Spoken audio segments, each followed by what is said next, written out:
La pose traditionnelle. Pour des projets plus élaborés comme une séparation intérieure-extérieure ou la pose d'une paroi courbe, vous opterez pour la pose traditionnelle. Voyons le montage traditionnel d'une paroi droite de briques de verre de la gamme Design.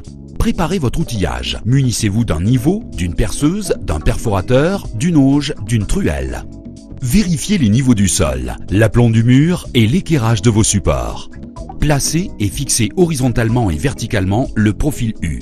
Déposez le joint de dilatation autocollant sur les profils. Appliquez votre mortier dans le profil horizontal. Introduisez vos deux fers torsadés de 6 mm de diamètre. Enrobez les fers à béton avec le mortier. Placez vos croisillons. Placez vos briques de verre et commencez le remplissage du profil vertical. Introduisez verticalement vos deux fers torsadés de 6 mm de diamètre. Enlevez les croisillons sur la partie supérieure de la brique afin de pouvoir y insérer le mortier. Positionnez les croisillons en veillant à ce que l'ailette soit au plus bas de la brique de verre. Recouvrez de mortier et introduisez le fer torsadé de 6 mm de diamètre.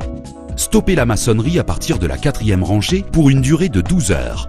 Procédez au montage de 3 rangées supplémentaires, puis marquez une pause de 12 heures. Veillez à bien ligaturer les fers torsadés uniquement dans le même sens. Terminez le montage des briques de verre jusqu'à la hauteur souhaitée.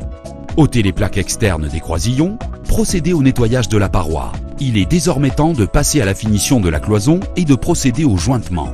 Préparez votre mortier pose à joint. À l'aide d'une taloche de carreleur, appliquez le mortier sur l'ensemble de la paroi. Laissez prendre le pose à joint.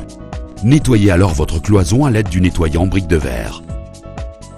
Il aura donc fallu 8 heures de montage, réparties en 4 étapes, pour réaliser ce montage. Appréciez le joint quasi invisible de la gamme Pégase.